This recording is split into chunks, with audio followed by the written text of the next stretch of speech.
everyone. Just wanted to go over our week 3 quiz information and a little summary from last week. Hope you're all doing well. I apologize, I'm still struggling with this illness, so it's got me moving a little slower um, than I would want to be moving. So um, we'll talk a little bit about week 3, and then I'll do a little week 4 stuff as well. So last week we did talked about SWOT analysis, starting to build into strategic planning, market planning, contents of a marketing plan, etc. There was a lot of information that went into last week. Um, in our Flipgrid, in our discussion, we talked about Maslow's hierarchy and some good thoughts about Maslow's hierarchy. There's a discussion of it in the text as well. Hopefully, you caught that.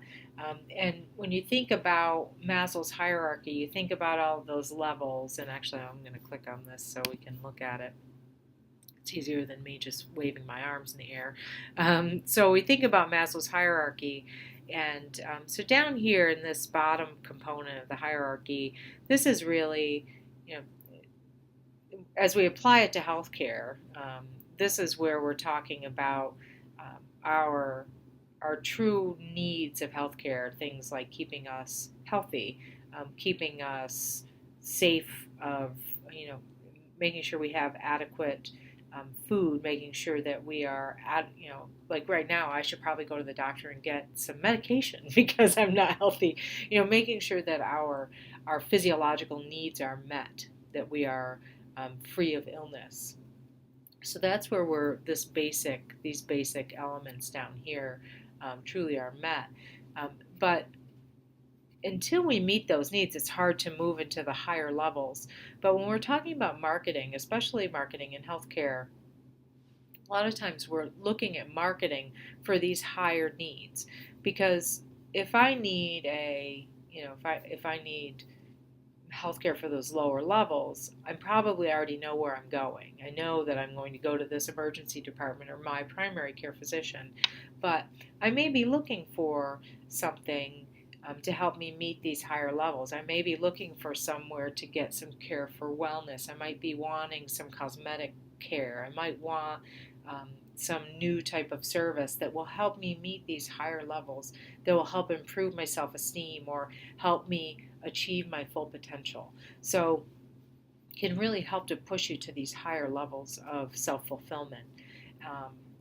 But really the key is, and one of the roots that it talks about in the textbook and that we want to make sure that it's understood, is until these are met, we really can't push through to these higher levels. So it's important that we always have, we can't, get someone through to a higher level of, um, you know,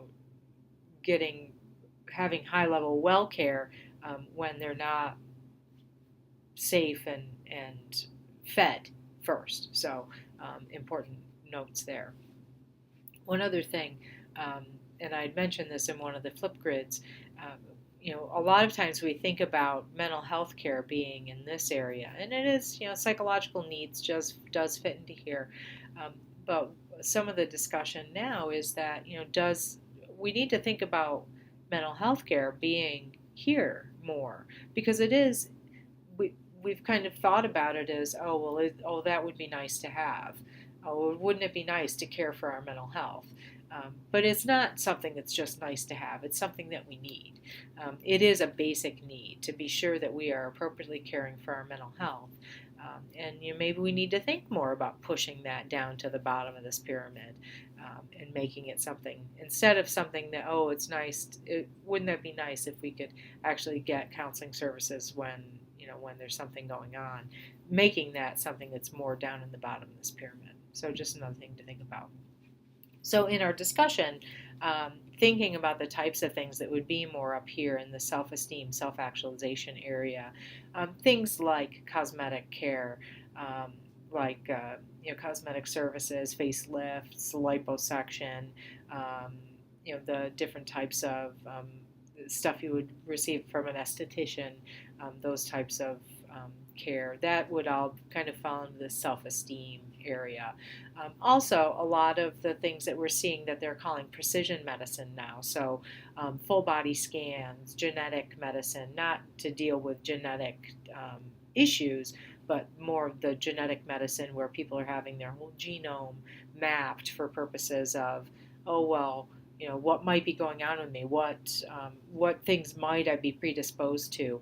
This is more about, seeing if you can achieve your full potential, as opposed to verifying that you have an illness or some type of issue.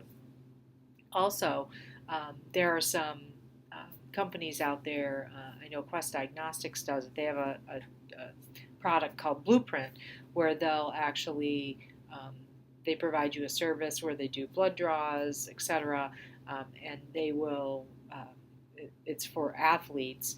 They do they do all this lab testing and provide you with information on the best way to eat, the best times to work out, etc., to make you to your fullest potential as an athlete. And there's a lot of things I think you've probably all seen, 23andMe, all those types of products out there that are trying to help you to get to your fullest potential. Marketing of those types of products plays off of the top of this pyramid. So that's kind of how it relates. All of what we've talked about relates back to marketing and healthcare. It's all to help us, get to this feelings of accomplishment and achieving our full potential. So think about that. Think about that with a hospital setting or a physician practice. What types of services can they market that would help someone to improve their self-esteem or self-actualization type services? So good discussion there this week. I do want to talk about the quiz. There's one question, I haven't done it yet, but I am going to give everyone question back because I think it's a stinky question. And it was, the consumer responses exhibited in stages of change is a learning psychological process. And in the textbook, there is a long discussion about stages of change. And it is a psychological process. There's actually a whole, where is that? It's up here ways. There's a whole discussion about stages of change. There's a whole table. Table 6.1 is about stages of change. But there's nowhere in here, it's not necessarily, there's no discussion that I can see anyway, at least in my somewhat delusional sinus infected head right now, that I can see where it specifically discusses whether it is or is not a learning psychological process. It's really not a learning process. It's about changes and stages of change. That's what it is. It's not that you're necessarily learning, but it doesn't discuss or not discuss that. The answer to that question is false, which you probably figured out if you got that wrong. But I thought the question itself was a bit confusing, so I will be giving that question back to everybody. If you got that wrong, you'll be receiving points for that. Next question is, analyzing access is which component of the five forces analysis? So five forces analysis, as you likely know, if as you were looking excuse me, through our text this week, five forces analysis is another type of analysis that a lot of organizations will do as opposed to a SWOT analysis. So it's a little more in depth. It was created by a gentleman from Harvard. A little more in depth and kind of gives a clearer picture than a SWOT analysis will of an organization. So it's got five elements: internal rivalry, threat of new entrants, threat of substitute products, buyer power, and supplier power. So those are the five elements that are part of your five forces analysis. And there's actually, there's a nice grid that I have, I use in a different class just because we go a little more in depth. It's a graduate class. We go a little more in depth with five forces. It's actually five forces specific to healthcare. But in this case, the question was analyzing access is which component of the five forces analysis. And access, access to care, access to services, all of that is actually discussed under internal rivalry. So you're going to want to, and there's actually another question with regard to internal rivalry as well, but you're going to want to analyze access, access with regard to location, delivery of service, convenience, and access due to insurance, contracts. So those four elements of access, you're going to want to analyze that as part of the internal rivalry part of the five forces analysis. So that was the answer there. Analyzing access is which component? Internal rivalry. Next question. Business success depends primarily on how well each department performs its work. True or false? And the answer there is false.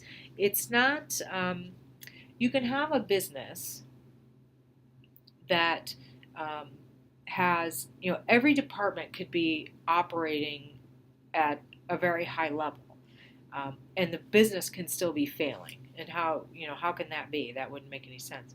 If those businesses, if those departments are not cooperating, if there's no alignment of resources, if there's no if there's no communication, etc., all of those things need to be in place. So high-performing businesses are always not only working well together, not only having every department functioning at a high level, but they're all working well together, aligning resources, aligning capabilities. All of those things need to be at the highest level in order for a business to be successful. So business success depending primarily on how each department performs its work, that's not really the case. I would say it actually is more success depending more on how they're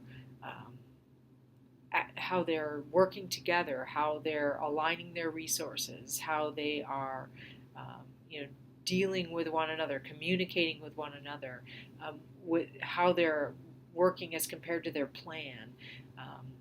That is all much more important than how a single department is working. So it's really it's about being a team.